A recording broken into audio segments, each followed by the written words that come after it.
Scientists tracking 10,000 elderly people discovered something shocking. The ones who lived to 95 plus all shared weird daily habits that health experts previously ignored. But here's what's disturbing. Most doctors still don't know these strange predictors exist. Are you missing the signs? Your walking speed after 70 might be the most accurate crystal ball you'll ever encounter. Forget palm readers and fortune tellers. Scientists have discovered something far more reliable hiding in plain sight. The pace of your daily stroll to the mailbox or through the grocery store aisles reveals more about your future than most medical tests. Here's what researchers found when they followed thousands of people over 70 for more than a decade. Those who walked faster lived significantly longer than their slower-moving peers. We're not talking about Olympic sprinting here, just the difference between a brisk walk and a leisurely shuffle. The fast walkers consistently outlived the slow ones, even when everything else seemed equal. But why does something as simple as walking speed matter so much? Well, think about what happens when you walk. Your heart pumps blood faster. Your muscles coordinate in perfect harmony. Your brain calculates balance, distance, and direction all at once. Your lungs work harder to supply oxygen. Walking speed becomes this incredible window into how well your entire body systems are working together. The magic number that keeps popping up in studies is 1 meter per second. That's roughly 2.2 miles per hour, or about the speed you'd walk if you were running slightly late for an appointment but didn't want to appear rushed. People who can maintain this pace consistently tend to outlive those who can't by several years. Then, there's something fascinating about what happens when walking speed changes over time. Researchers tracked people whose walking gradually slowed down, even when they felt perfectly fine otherwise. These folks were often heading toward health problems they didn't even know existed yet. Their bodies were sending early warning signals through their feet. A woman named Margaret from one study perfectly illustrates this point. At 72, she was walking at her usual brisk pace, feeling great, getting regular checkups with normal results. But over 6 months, her family noticed she was walking just a bit slower. Not dramatically, just enough that she'd lag behind during family outings. Her doctor found nothing wrong during routine visits. 2 years later, she was diagnosed with early heart disease that medications caught just in time. Her slowing pace had been her body's way of saying, something's not quite right, long before any symptoms appeared. The weird part is that walking speed reflects things you'd never expect. People with slower walking speeds show higher rates of memory problems down the road. Their immune systems tend to be weaker. They're more likely to end up in hospitals. Even their ability to recover from surgery or illness takes longer. Scientists believe walking speed works as this incredible multitasking test. When you walk, your cardiovascular system has to deliver oxygen efficiently. Your muscular system needs enough strength and coordination. Your nervous system must process information quickly. Your brain has to stay focused and alert. If any of these systems starts declining, your walking speed often reflects it before you notice problems elsewhere. Let's not forget that walking speed changes can be surprisingly subtle. We're not talking about someone suddenly using a walker or limping dramatically. Most people in these studies felt completely normal and thought they were walking just fine. The changes were often so gradual that only careful measurement over time revealed the decline. What makes this even more interesting is that walking speed predicts longevity better than many traditional health markers. Someone might have perfect blood pressure, normal cholesterol, and great lab results, but if their walking speed drops significantly, they're statistically more likely to face health challenges ahead. Meanwhile, someone with a few minor health issues but consistently brisk walking often outlives people with better test results but slower gaits. The research gets really compelling when you look at people who manage to maintain or even improve their walking speed after 70. These individuals consistently showed lower rates of heart disease, stroke, diabetes complications, and even certain cancers. Their bodies seem to age more slowly across multiple systems simultaneously. But here's where it gets tricky and hopeful. Walking speed isn't just a passive predictor of your health future, it's something you can actually influence. People who worked on maintaining or improving their walking speed through regular activity often saw improvements in other health areas too. The relationship works both ways. Your daily walk reveals whether your body's various systems are still playing nicely together or starting to struggle behind the scenes. That simple stroll contains more health information than you might imagine, broadcasting signals about everything from your heart's efficiency to your brain's processing power. Makes sense when you think about it, right? Walking is such a fundamental human activity that when it starts changing, something significant is usually shifting underneath. And speaking of signals your body sends through everyday activities, there's another surprisingly powerful predictor that most people completely overlook, something you do dozens of times every day without thinking twice about it.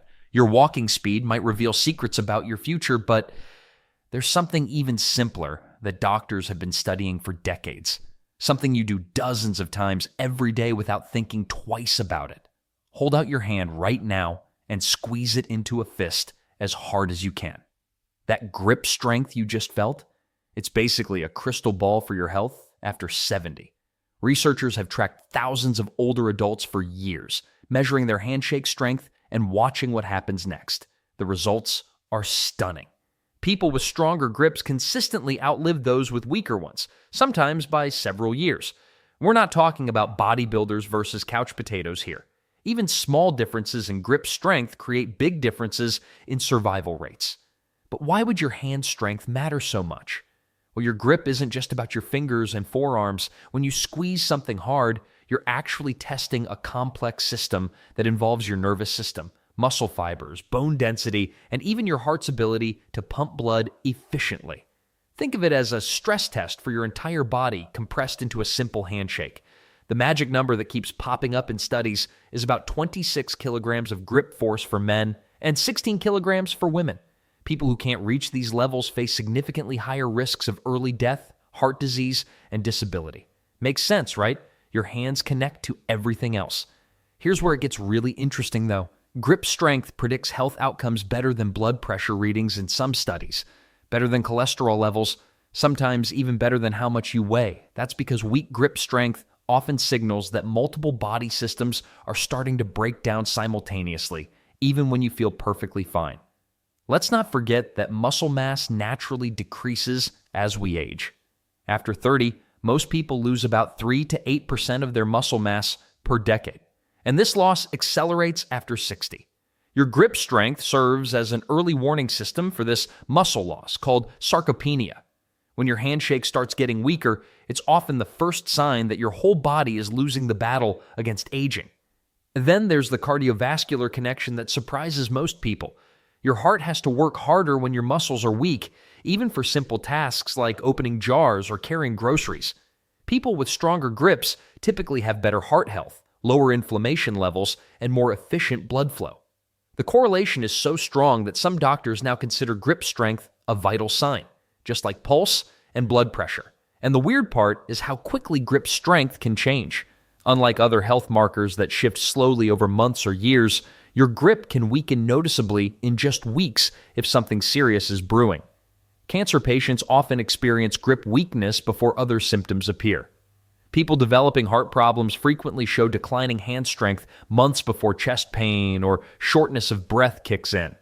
But here's the encouraging news that most people never hear. Grip strength responds incredibly well to targeted exercise, even in people over 80. Simple exercises like squeezing stress balls, carrying groceries, or doing basic resistance training can boost your grip significantly within a few months.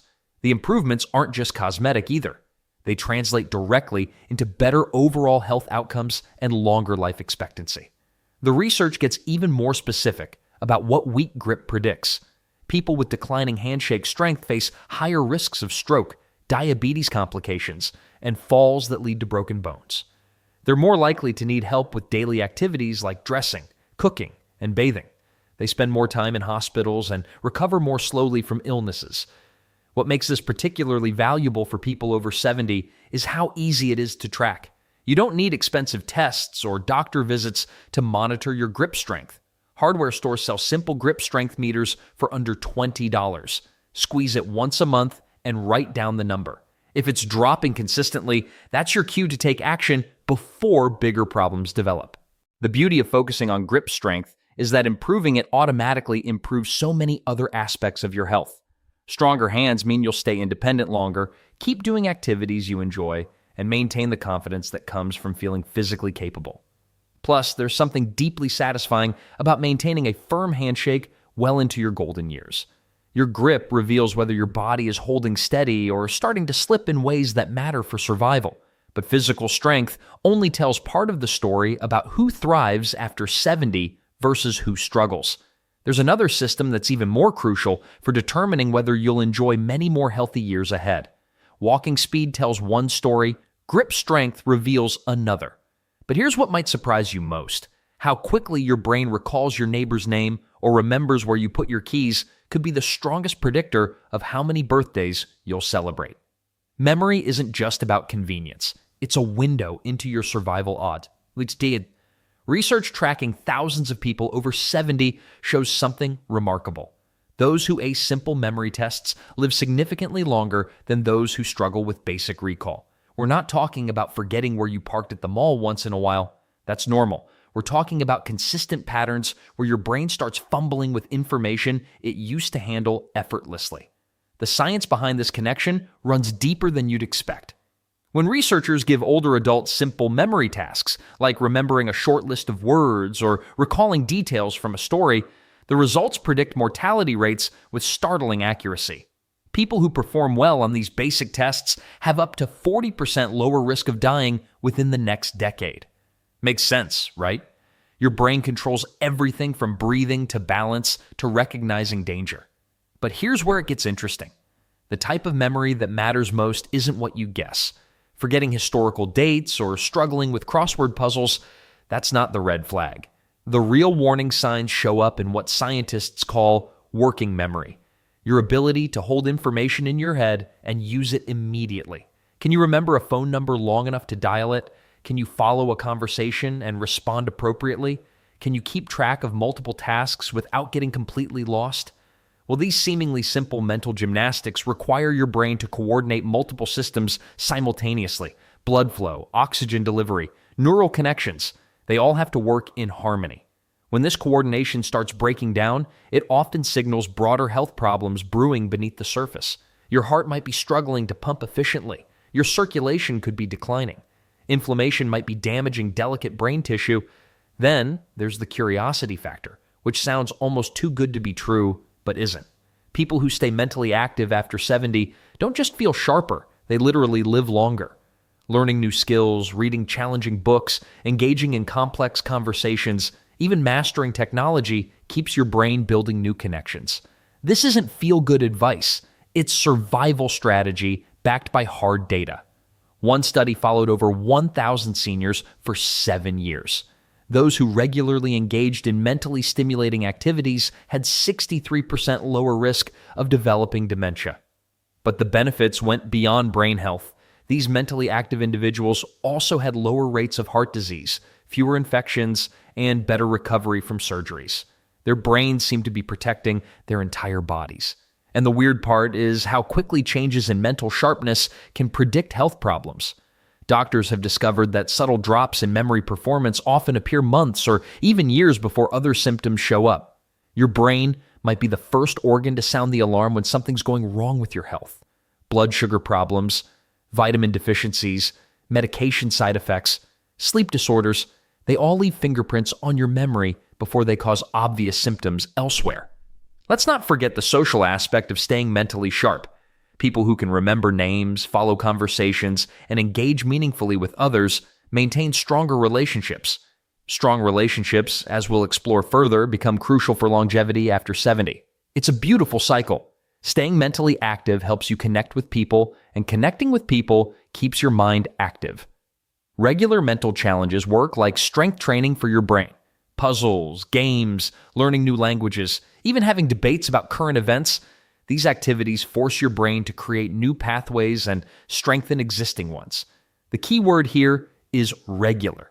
Doing a crossword puzzle once a month won't cut it. Your brain needs consistent exercise, just like your muscles.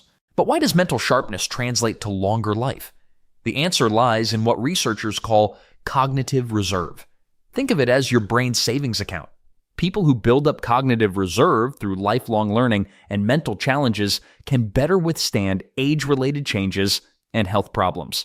Their brains have backup systems ready to compensate when primary systems start faltering. Recent studies reveal something fascinating. People who maintain sharp memories into their 80s and beyond often have the same amount of brain aging and even brain disease as those with memory problems. The difference? Their brains developed more efficient ways to work around the damage. They built stronger networks that could handle the load when other areas struggled. Memory problems don't just predict shorter lives, they predict harder lives.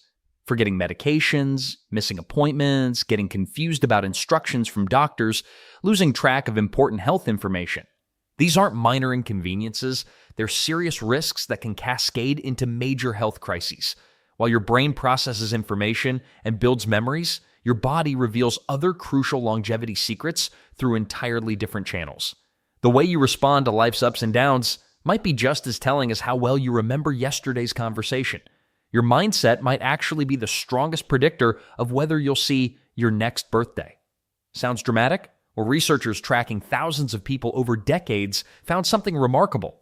Optimistic seniors consistently outlive their grumpy counterparts, even when both groups face identical health challenges. The numbers tell a wild story. People who maintain positive outlooks after 70 live an average of 7.5 years longer than pessimists. That's not a typo. 7.5 years of extra life simply from how you view the world around you. But here's the kicker. This isn't about fake smiles or pretending everything's perfect. Scientists followed 69,000 women and 1,400 men for up to 30 years, measuring their optimism levels and tracking their lifespans. The most optimistic folks were 50% more likely to reach age 85 compared to the most pessimistic ones. Even more impressive, they were 70% more likely to live past 90. Your brain literally talks your body into living longer. Then there's resilience, your ability to bounce back when life throws curveballs. And trust me, life after 70 comes with plenty of curveballs. Lost spouses, health scares, financial worries. The people who recover from these setbacks don't just feel better mentally. Their bodies respond differently too. Resilient seniors show lower levels of inflammation in their blood. Chronic inflammation is like rust in your pipes. It slowly damages your heart, brain, and every other organ. When you handle stress better, your immune system stays stronger. Your blood pressure doesn't spike as high. Your heart doesn't work as hard, pumping blood through tense, stressed out arteries. But here's where it gets really interesting. Depression and anxiety don't just make you feel terrible. They're actually killing machines in disguise. Seniors dealing with persistent sadness face a 67% higher risk of dying within the next 5 years. Anxiety bumps that risk up by 48%. Makes sense, right?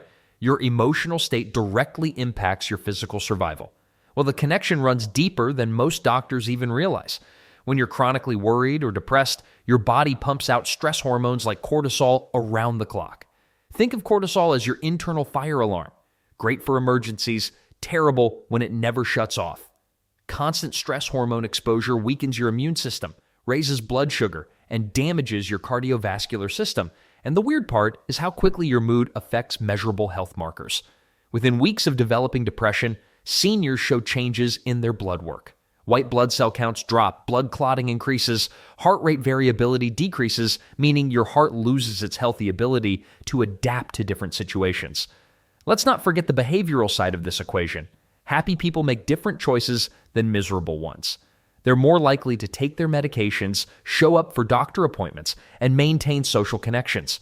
Depressed seniors often isolate themselves, skip meals, and ignore warning signs their bodies send. Then, there's something researchers call emotional granularity. Basically, how well you can identify and describe your feelings. Seniors who can pinpoint whether they're feeling frustrated versus angry or melancholy versus devastated live longer than those who just say, "I feel bad." Being emotionally precise helps you address problems before they spiral out of control. The friendship factor plays a huge role here too. People who make new friends after major losses, like losing a spouse or moving to a new community, show remarkable resilience markers. Their stress hormone levels normalize faster. They recover from illnesses quicker. They even walk faster and grip stronger than seniors who withdraw socially after setbacks. But why does attitude matter so much for survival? Your brain and immune system chat constantly through chemical messengers. Positive emotions trigger the release of protective compounds like immunoglobulin A, which fights off infections. Negative emotions flood your system with inflammatory chemicals that accelerate aging at the cellular level. Here's something that might surprise you. Seniors who volunteer or help others live longer than those focused solely on their own problems. Having a sense of purpose, whether it's babysitting grandchildren, mentoring younger people, or contributing to community projects, adds years to your life. Purpose-driven people show lower rates of Alzheimer's disease, heart attacks, and strokes. The medical community is finally catching on to something interesting. Doctors are starting to prescribe social interventions alongside medications. Group therapy, community engagement programs, even structured volunteer opportunities are being recognized as legitimate medical treatments for extending lifespan. Your emotional toolkit might need some upgrading, though. The seniors who thrive aren't necessarily the ones who never face problems. They're the ones who've developed specific skills for handling whatever comes next. Learning to adapt, finding meaning in difficulties, and maintaining connections despite losses becomes your secret weapon for longevity. Speaking of connections, the relationships you maintain and build might be even more powerful predictors of your survival than you'd expect. Remember those childhood birthday parties where you counted friends like trophies? Well, turns out your grandmother was onto something when she said friends matter. But here's what she probably didn't know.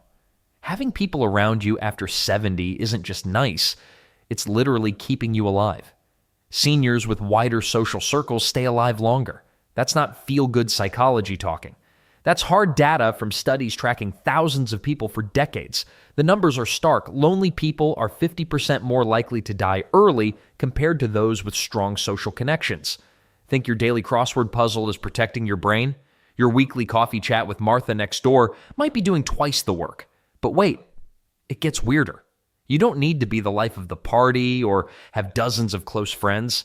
Regular chats, even simple phone calls, boost survival odds significantly. One study followed 1,600 older adults for 6 years. Those who talked to friends or family members regularly, whether in person or by phone, had dramatically lower death rates. Even a quick, "How's your day going?" conversation with the grocery store clerk counts toward this protective effect. The magic happens in your body when you connect with others. Social interaction triggers the release of hormones that reduce inflammation. Your stress levels drop, your immune system gets stronger. Blood pressure often improves after spending time with people you care about. It's like your body has a built-in reward system for being social, and it pays you back with extra years of life. Group hobbies deliver an especially powerful punch. They combine social connection with mental stimulation and often physical activity. Book clubs, gardening groups, card games, volunteer work, all of these delay memory loss and keep you moving. The people who join community activities after retirement consistently outlive those who stay home alone. Makes sense when you think about it. You're exercising your brain, moving your body, and feeding your soul all at once. Then there's the being needed factor, which researchers call one of the strongest predictors of longevity. Grandparents who regularly babysit grandchildren live longer than those who don't. Neighbors who water plants for vacationing friends, seniors who mentor younger people, volunteers who help at local charities. They all share something powerful. They have a reason to get up each morning that goes beyond themselves, and the weird part is, the type of social connection matters less than having it consistently. Introverts don't need to become party animals. Quiet, deep friendships work just as well as large, boisterous social groups. What kills people isn't being naturally quiet or preferring smaller gatherings, it's isolation. It's going days or weeks without meaningful human contact. Let's not forget that loneliness literally changes your brain chemistry. Isolated seniors show higher levels of cortisol, the stress hormone that damages everything from your heart to your memory. Their immune systems weaken, making them more vulnerable to infections and slower to heal from injuries. Chronic loneliness creates inflammation in the body, similar to what happens with major diseases. Your body treats isolation like a physical threat. But here's where it gets interesting. The quality of relationships trumps quantity every time. One close friend you can call at 2 a.m. beats 10 acquaintances you only see at the grocery store. People with even just one strong social bond show dramatically better health outcomes than those with many shallow connections. Your brain doesn't care if you're popular, it cares if you feel connected. Technology changes the game too, though not always in obvious ways. Seniors who use video calls to stay in touch with distant family members get many of the same health benefits as face-to-face visits. Text messages from grandchildren, emails from old friends, even social media connections can provide protective effects. The key is genuine interaction, not just passive scrolling. Social connections also create a safety net that goes beyond emotional support. Friends notice when you're not acting like yourself. They spot health problems early. They encourage you to see doctors. They drive you to appointments. People with strong social networks get better medical care simply because someone else is paying attention to their well-being. The ripple effects keep spreading. Socially connected seniors exercise more, eat better, take medications as prescribed, and engage in fewer risky behaviors. They have reasons to take care of themselves because other people depend on them. They also learn about health information through their networks. Friends share doctor recommendations, warn about dangerous medications, and encourage healthy habits. Community involvement adds another layer of protection. Seniors active in religious congregations, hobby clubs, or neighborhood associations live longer than those who stay isolated. The combination of regular social contact, shared purpose, and mutual support creates what researchers call social immunity, protection that works as powerfully as vaccines or medications. Daily chats build this immunity one conversation at a time. Even brief interactions count. But what happens when your social energy crashes or you can't maintain these connections? Your appetite might hold some surprising clues about what's happening inside your body. Your grandfather used to eat like a horse. 3 square meals, snacks in between, and always room for dessert. Now he picks at his food like a bird. His pants hang loose, and he claims he's just not hungry anymore. Everyone assumes this is normal aging. Wrong. This could be one of the most dangerous warning signs you'll ever ignore. Sudden weight loss after 70 isn't about looking good in old photos. It's your body waving a massive red flag. When older adults lose weight without trying, their risk of dying within the next few years shoots up dramatically. We're talking about a 20-pound drop over 6 months, not the slow, gradual changes that happen naturally. The scary part? Most families celebrate this weight loss thinking grandma finally got healthy. But here's what's really happening inside. Unintentional weight loss often signals hidden cancers, heart problems, or organ failure that haven't shown obvious symptoms yet. The body starts breaking down muscle and fat reserves before you feel sick. It's like your internal systems know trouble is coming and start preparing for a fight you can't see yet. Appetite tells an even more revealing story. People who maintain steady eating patterns after 70 consistently outlive those whose appetites fade. Makes sense, right? Your desire for food reflects how well your body systems communicate with each other. When that breaks down, everything else follows. The research on this is pretty startling. Seniors who report good appetite have roughly half the mortality risk of those who say they're not interested in food anymore. It's not about being a foodie or loving to cook. It's about your body's basic survival instincts still firing correctly. Then there's the weight stability factor that nobody talks about. People who maintain their weight within a 10-pound range for years after 70 show remarkable health outcomes. Their bodies have found a sustainable balance. They're not fighting constant inflammation, their organs aren't stressed, and their energy systems work efficiently. Steady weight usually means steady everything else. Well, what about those who gain weight? Interestingly, modest weight gain after 70 can actually be protective. A little extra padding provides reserves during illness and often indicates good muscle maintenance. The dangerous zone isn't being slightly heavier, it's the dramatic swings up or down that signal internal chaos. And the weird part is how eating habits reveal hidden health problems months before medical tests catch them. People who suddenly develop food aversions, lose their sense of taste, or start forgetting meals often have underlying conditions brewing. Depression affects appetite. Medication interactions change taste. Digestive cancers alter food preferences long before they cause pain. Let's not forget the social eating connection that extends lives in surprising ways. Seniors who regularly eat meals with others, family dinners, restaurant outings, community meals, maintain better nutrition and stronger appetites. The conversation, routine, and shared experience literally keep people eating better and living longer. Isolated eating leads to isolated health outcomes, but why does this appetite thing work so well as a predictor? Your digestive system connects to nearly everything in your body. Hormones, brain function, immune response, circulation, they all influence hunger and food processing. When appetite stays strong, it usually means these complex systems are still coordinating properly. When appetite fails, the breakdown has often started in multiple areas. The meal timing aspect reveals another layer most people miss. Seniors who eat regular meals at consistent times show better health markers than those who graze randomly or skip meals frequently. Your body's internal clock depends on food cues to regulate everything from sleep to blood sugar to hormone production. Irregular eating throws off this delicate timing system. Here's something that might surprise you. People who still enjoy cooking and trying new foods after 70 live significantly longer than those who lose interest in food preparation. It's not just about nutrition, it's about maintaining curiosity, planning ahead, and staying engaged with daily life activities. The kitchen becomes a laboratory for ongoing vitality. The inflammation connection ties this all together. Sudden weight loss and poor appetite often reflect chronic inflammation that's damaging multiple body systems. Meanwhile, steady weight and good eating habits usually indicate low inflammation levels. Your relationship with food becomes a window into your body's internal environment. Most doctors focus on obvious symptoms: pain, breathing problems, obvious illness. But appetite changes and weight fluctuations often appear months earlier, giving you precious time to intervene. A grandmother who stops enjoying her weekly bakery visit might be showing the first signs of depression or early dementia. A grandfather who suddenly can't finish his usual portions could have heart problems developing.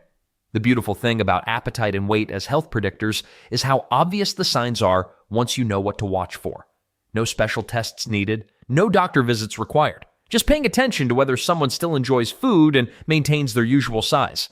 However, there's another factor that might be even more telling about longevity, something that shows up right after you get sick. Your body tells its biggest secrets through the smallest cuts. That paper cut on your finger, the way it heals might reveal more about your future than any expensive medical test. Doctors have discovered something remarkable. People over 70 who bounce back quickly from minor injuries, colds, or surgeries consistently outlive those who take forever to recover. Here's what researchers found when they tracked thousands of seniors for over a decade. Those who healed from small wounds within a week had 40% lower death rates than slow healers. Even more striking, fast recovery from common colds predicted who'd still be alive 5 years later with stunning accuracy. Your immune system works like a well-oiled machine when you're young. But after 70, it starts showing its true colors. Some people maintain what scientists call immune resilience. Their bodies still fight infections aggressively and repair damage efficiently. Others develop what researchers politely term immunosenescence, which basically means your body's defense squad is getting tired and sloppy. The difference shows up everywhere. Take something as simple as getting over a cold. When your neighbor recovers from the flu in 3 days while you're still coughing 2 weeks later, that's not just bad luck. Studies from Harvard Medical School tracked 3,000 people over age 70 and found those who consistently shook off infections quickly had remarkably longer lifespans. But here's where it gets really interesting. The speed of healing doesn't just predict death, it predicts quality of life. People who bounce back fast from setbacks rarely end up in nursing homes. They avoid those long, devastating hospital stays that seem to drain the life out of so many seniors. Surgeons noticed this pattern decades ago. They'd operate on two 75-year-olds with identical procedures, identical health histories. One patient would be walking the halls the next day complaining about the hospital coffee and asking when they could go home. The other would struggle with infections, slow incision healing, and complications that dragged on for weeks. Which patient do you think lived longer? The complainer who bounced back fast won every time. Recovery speed reveals something profound about your biological age versus your calendar age.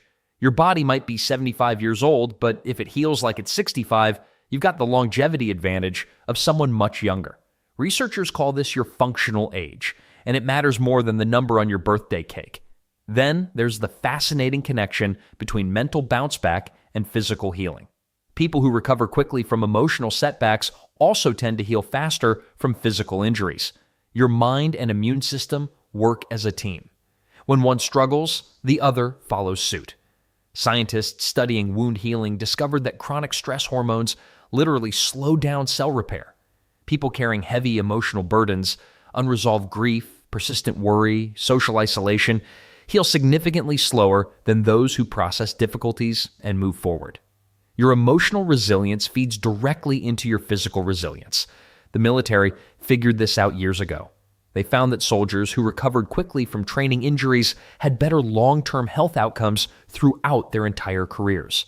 Fast healers stayed in service longer, required fewer medical interventions, and maintained better physical condition well into their later years. What about those people who seem to catch every bug that goes around? Research shows they're not just unlucky. Their immune systems are sending warning signals about deeper vulnerabilities. People who get frequent infections, even minor ones, face higher risks of serious health problems down the road. Recovery patterns predict hospitalization risks too. Emergency room doctors can often guess which elderly patients will end up back in the hospital within 30 days just by watching how they respond to initial treatment. Fast responders go home and stay home. Slow responders get caught in cycles of repeated medical crises. But here's the encouraging part. Bounce back ability isn't entirely fixed. People who stay physically active, maintain social connections, and manage stress well often improve their recovery speed even in their 70s and 80s. Your healing potential has more flexibility than most people realize. The most resilient seniors share certain habits. They don't ignore minor health issues, but they don't catastrophize them either. They rest when sick, but get moving again as soon as possible. They maintain routines that support healing, good sleep, regular meals, staying hydrated. Well, speaking of routines that support your body's resilience, there's another daily pattern that reveals just as much about your longevity prospects.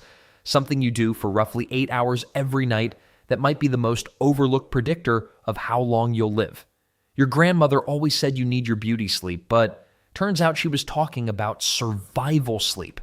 The difference between waking up refreshed at 75 and dragging yourself through another exhausting day might literally determine how many more mornings you'll see. Sleep isn't just about feeling good anymore, it's about staying alive. Here's what researchers discovered when they tracked sleep patterns of thousands of people over 70.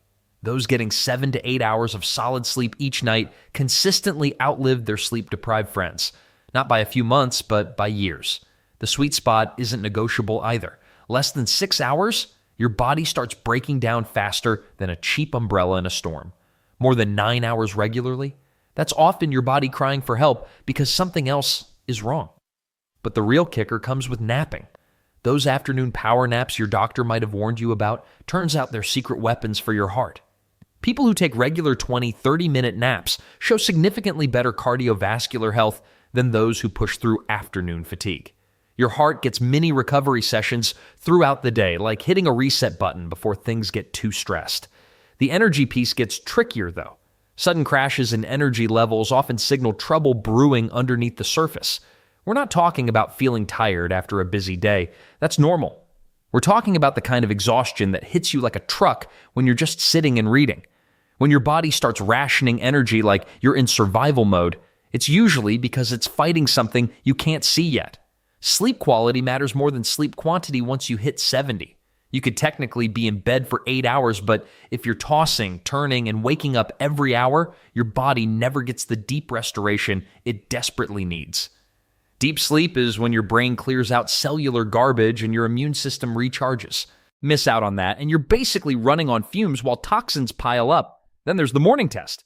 How you feel when you first wake up tells an incredible story about your overall health. People who wake up naturally refreshed without needing 3 cups of coffee just to function tend to have stronger immune systems and better long-term survival rates. Your morning energy level is like a daily health report card your body fills out while you sleep. Daytime sleepiness creates its own warning system. Falling asleep during conversations, nodding off while watching TV, or struggling to stay alert during activities you normally enjoy can signal underlying health problems. Sleep apnea, heart issues, or even early-stage illnesses often show up first as excessive daytime drowsiness. Your body is basically waving a red flag saying, something's not right in here. The weird part is how sleep connects to everything else we've talked about. Poor sleep weakens your grip strength, slows your walking speed, and makes you heal slower from injuries. It's like sleep is the foundation holding up all your other health markers. Let that foundation crumble and everything else starts wobbling. Quality sleep also keeps your appetite and weight stable. People who sleep well rarely experience the sudden weight loss that signals trouble ahead. Their bodies maintain steady energy levels, which means steady eating patterns and consistent nutrition. Sleep-deprived folks often see their appetite go haywire, either eating too much, trying to fuel their exhaustion, or losing interest in food altogether. Regular sleep schedules matter tremendously too. Going to bed and waking up at roughly the same time every day helps your body maintain its natural rhythms. Those internal clocks control everything from hormone production to immune function. Mess with the schedule and you mess with systems that keep you healthy and alive. Temperature regulation during sleep provides another clue about longevity. People who sleep comfortably without constantly being too hot or too cold tend to have better overall health outcomes. Your body's ability to maintain proper temperature while sleeping reflects how well your cardiovascular and nervous systems are working together. Makes sense when you think about it. Sleep is when your body does its most important repair work. Skip the repairs and things start breaking down faster than they can be fixed. But there's another factor that works hand in hand with good sleep to determine how long you'll live, and it involves something you do dozens of times every single day without even thinking about it.